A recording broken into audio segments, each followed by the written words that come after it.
네, 실버 외식업 강남식당 주인장입니다. 지난번 말씀드린 대로 굉장히 중요한 얘기를 또 하려 합니다.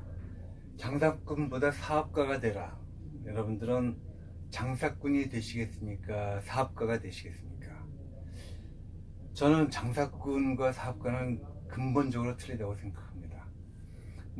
여러 사람들도 나와가지고 장사꾼보다는 사업가가 되라는 얘기를 많이 했지만, 저같이 20년을 사업가, 대기업에서 있었던 나로서, 또 20년 장사를 해본 나로서는 그 전에 나와 지금 현재의 나는 무척 다릅니다. 많이 느낍니다. 장사꾼은 어떻게 보면 옆집과 아랫집과 윗집을 아우르면서 겉으로는 친하게, 속으로는 원수같이 지내야 되고, 또 하청업체는 하청업체대로 굉장히 갑질도 해야 되고, 때로는 풀어줘야 되고, 즉 풀과 푸시를 굉장히 잘해야 됩니다. 근데 장사꾼은 대부분 이런 성향이 있습니다. 굉장히 모질입니다. 장사꾼은 굉장히 사람들을 아프게 하고 힘들게 하고 어렵게 합니다. 사업가는 그렇지 않습니다. 남이 어떻게 생각하든 내가 잘하면 됩니다.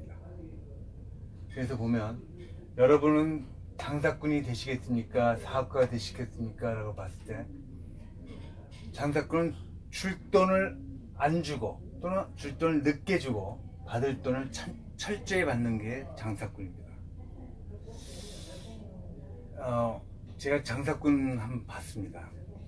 처음에 이 업계에 들어와가지고 장사꾼 봤는데, 바로 옆에 집인데 고춧가루 할머니가 왔어요. 돈을 달라고 그랬더니, 분명히 돈이 있으면서도 내일 오세요, 오늘 없습니다, 이런 얘기를 합니다. 그 할머니한테 그런 얘기하는 것을, 저 사람 왜 돈이 있는데도 그런 얘기를 할까 가만 곰곰이 생각했는데 나중에 알게 됐습니다. 장사꾼은 이런 마인드를 갖고 있습니다.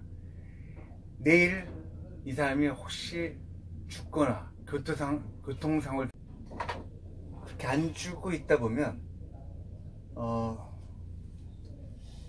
못 받게 되는 확률이 굉장히 많죠. 또는 DC를 할 수 있는 확률이 있습니다. 계속 밀려 있다 보면 300이건 400이건 500이건 되면, 야, 그 뒷단위 끊자, 또는 100만 원만 깎자 라는 딜이 굉장히 쉽거든요. 그래서 많은 사람들이, 장사꾼들은 그 짓을 합니다. 베니스의 상인에서의 베니스 사람들이 그랬고, 또는 유태인들이 많은 예전에 나쁜 짓을 할 때 그렇게 했다고 하죠. 그래서 장사꾼들은 그런 것이 몸에 배어 있습니다. 어떻게 하면 안 주다 보면 적게 주거나 안 줄 수 있는 방법이 생기게 된다는 얘기죠. 근데 저는 그 장사꾼이 못 됩니다. 자, 그래서 장사꾼 집안에 시집이나 장가를 보내지 마라라는 굉장히 편협된 얘기들이 나오고 있죠. 그래서 그런 겁니다. 그래서 자고로 이제 선인들이 사농공상, 그래서 선비나 노예보다도 못한 공업을 하는 사람, 또는 상인을 하는 사람은 최하위 말단 상놈으로 봤죠. 이 정도로 장사하는 것은 그렇게 쉽지 않고 막장이라고 보시면 됩니다. 그러나 사업가는 이제는 이제 새로운 현대 사회가 됐고, 많은 법과 질서 그리고 관례들이 생겨났기 때문에 그렇게 막가지는 못합니다. 그래도 장사꾼과 사업가는 굉장히 다르죠. 지금 현재 사업가를 본다면 대형 직영점을 한다든지, 또는 프랜차이즈 전문점을 한다든지, 또는 그렇게 호텔에서의 어떤 식당을 한다든지, 예를 들어서 이제 그 불고기 브라더스의 정익태 사장이라, 또 새마을식당의 백종원, 그리고 놀부의 오진건씨, 이런 사람들은 다 이런 사업가 기질을 해서 많은 부를 축축하거나 또 사업을 영위했던 사람들이죠. 자, 그랬을 때 이제 제가 오늘 주로 설명드릴 일이 장사를 경험 마인드를 하는 방법에 대해서 쭉 설명을 드릴 겁니다. 한 3, 차례로 나눠서 여러분들한테 설명을 드릴 텐데, 첫 번째는 이 환경 분석하는 툴입니다. 이 환경 분석하는 데 있어서는 아주 여러 가지 방법이 있겠죠. 근데 제 방법은 맥킨지 컨설팅 쪽에서 습득한 그런 어떤 스킬 툴 스타일로 여러분들한테 설명하고자 합니다. 그걸 다시 한번 볼까요? 스킬 툴 스타일, 이 세 가지가 여러분들이 몸에 배이면 문제 해결 능력이 굉장히 강해집니다. 여러 가지 문제가 앞에 놓여있죠. 그거를 해결해서 최선의 대안을 잡는, 물론 손자병법하고는 조금 다르고 또 지식과 지혜로 봤을 때는 약간 지혜에 속할까요? 이 스킬 툴 스타일을 여러분들이 몸에 배이고 있으면 그런 여러 가지 그 문제 해결을 통해 가지고, 예를 들어서 이번에 우리가 포커스하는 상가를 우리가 런칭하는 데 있어서 계약을 해서 인테리어를 잡고, 그리고 오픈할 때까지 어떤 프로세스 이런 거를 여러 가지 툴을 통해서 이용한다면 여러분들은 보다 효과적이고 남들과 다른 시각에서 접근할 수 있다는 얘기입니다. 자, 이런 3C 분석을 통해서 여러분들은 환경을 분석하면 보다 더 체계적이고 합리적이며 날카롭고 남들과 다른 시각에서의 좋은 통찰력을 캐치할 수가 있습니다. 첫 번째, 이제 고객을 봅시다. 이제 커스터머의 고객인데, 고객은 두 가지로 나눠지죠.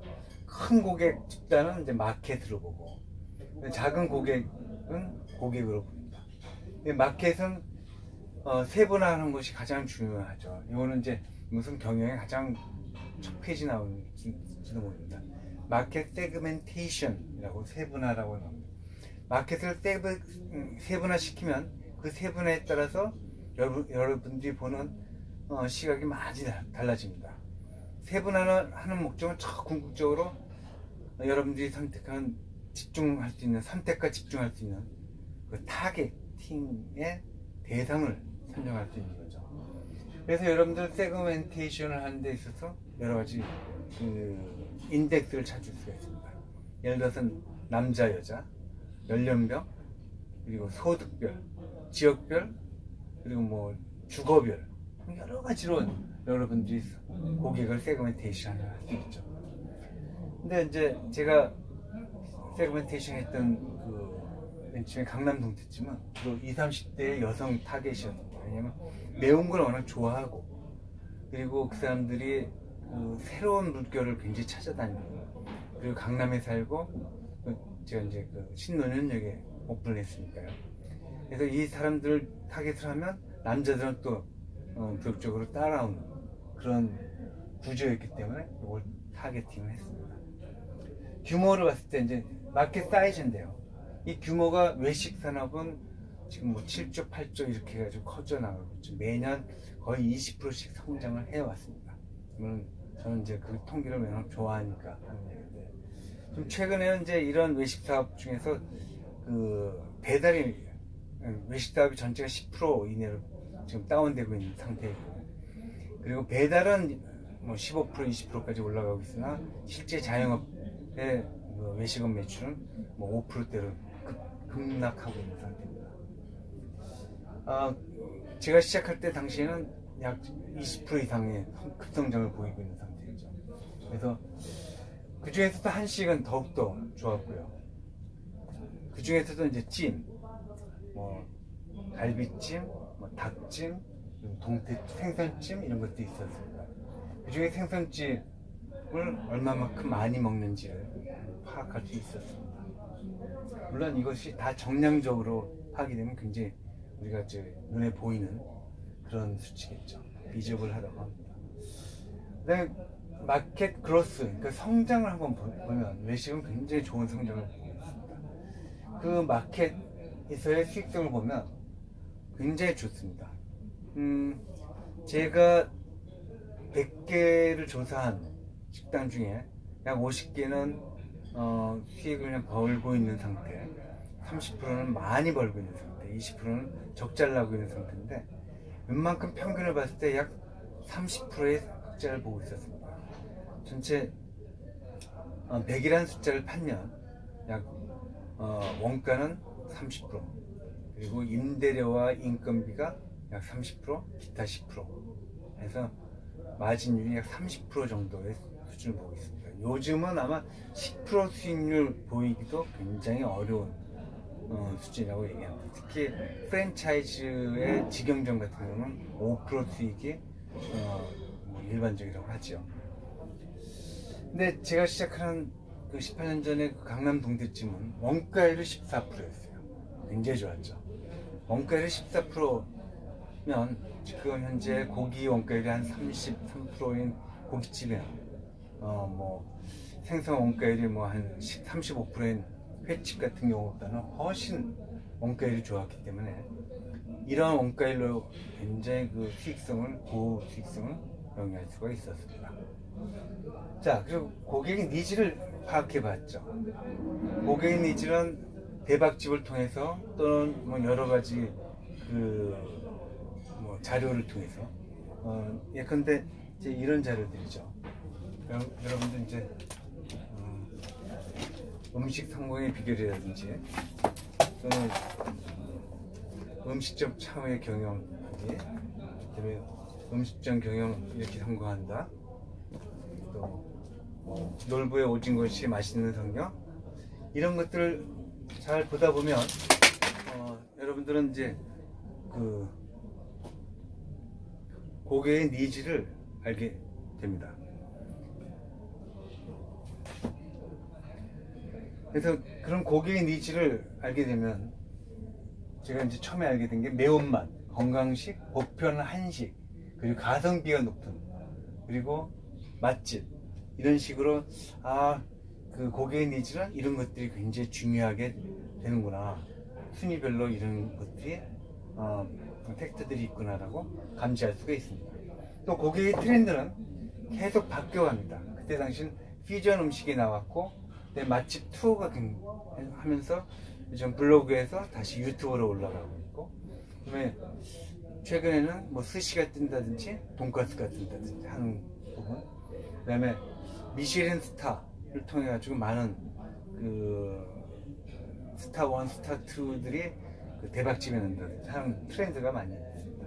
이런 것들을 모르면, 여러분들이 그 고객과 시장을 모르면 이 환경 분석을 제대로 했다고 할 수가 없죠. 또 컴퍼니 자사를 분석을 해야 됩니다. 나의 강약점을 중심으로 분석을 하는데, 특히 내가 갖고 있는 투자의 여력이라든지 내가 뭘 잘할까, 내가 뭘 좋아할까, 내 스타일이 뭘까, 내 단점은 뭘까라는 것을 잘 봐야 되겠죠. 요번에 그 골목식당에서 백종원 씨가 닭곰탕 집을 할 때 이런 단점을 해소하면서 굉장히 인텐시브하게 하드 트레이닝을 시키는 걸 보았습니다. 백종원 씨는 굉장히 진심 어린 어프로치를 통해서 그 아들을 대박집을 아마 이끌고 있는 것 같습니다. 굉장히 같은 동종업계에 있으면서도 제 후배지만 굉장히 좋게 봤습니다. 선택가게의 그 개요도 굉장히 따져볼만 합니다. 규모가 얼마큼이고, 테이블이 어떻고, 우리가 노출도가 얼마큼 되고, 확장성이 있는지 없는지, 동선은 어떻게 갖고 올 것인지, 그 다음에 입석과 좌석은 어떻게 할 것인지, 이런 것들에 대한 분석도 나에 대한 분석이죠. 그 다음에 이제 제일 중요한 경쟁사의 분석입니다. 그 지역의 경쟁사의 분석, 또는 그 지역을 하지 않았다면 일반적인 경쟁사의 분석을 해야 되죠. 제가 이제 신논현역에 강남 동태찜을 할 때 그 주변에 동일 메뉴 점포가 과연 어떻게 운영하고 있는지, 생선집, 그 다음에 탕집, 그리고 황태집, 이런 것들을 좀 찾아봤습니다. 이들에 대한 4P 분석을 했습니다. 4P는 프로덕트, 프라이스, 플레이스먼트, 프로모션이죠.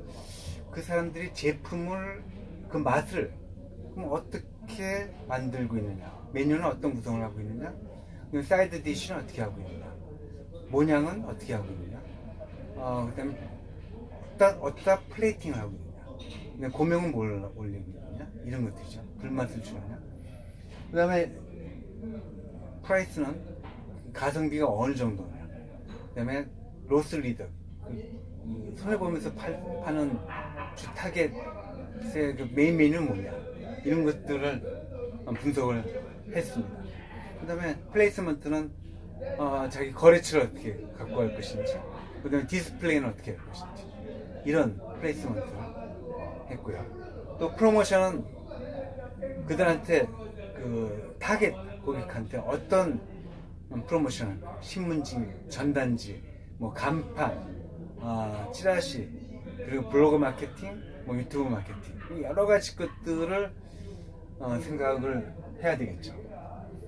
그래서 확실한 경쟁 우위, 즉 코어 컴피티션, 내가 가장 무엇을 저 사람보다 잘할 수 있는 것을 찾아내는 거죠. 그게 가장 중요한 겁니다.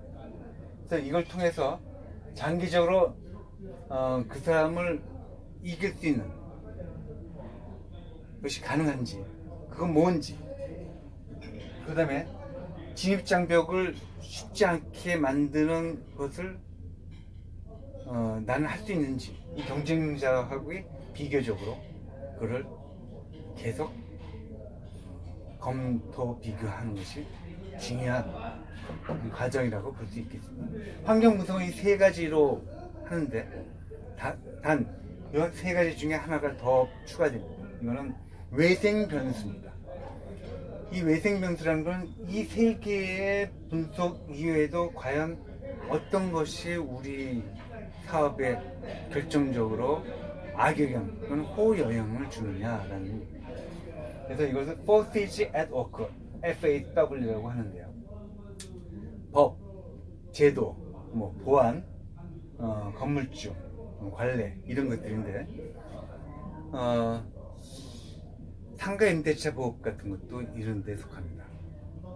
그리고 프랜차이즈 가맹 계획, 뭐 정보공유법, 공정거래, 이런 것도 다 이런 데 속합니다. 그리고 뿐만 아니라 요즘 나오는 골목식당이나 대박식당, 뭐 맛집 찾아서 기행, 뭐 유튜브의 발전, 이런 것도 다 이런 게 속합니다.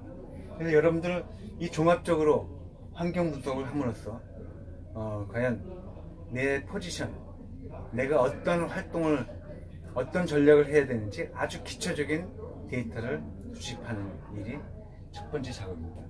여러분들은 이 작업을 통해서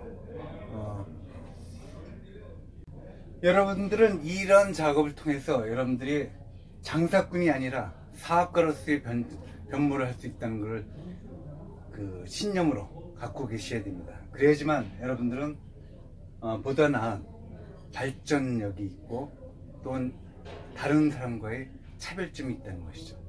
그리고 이제 시대가 바뀌었습니다. 거의 우리나라의 90%가 대졸이고요. 또 많은 지식과 지혜가 공유되는 이 시점에서 장사꾼 같은 옛날 산업공상이 아닙니다. 이제는 어엿한 지식인이고 또 현대인입니다. 현대인답게 장사꾼보다 사업가로서 이러한 체계적으로 스킬 툴 스타일을 몸에 체득해서 여러분들이 성공하는 기반이 될 수 있도록 노력해 주시기 바랍니다. 다음에 뵙겠습니다. 강남식당 주인장이었습니다. 감사합니다.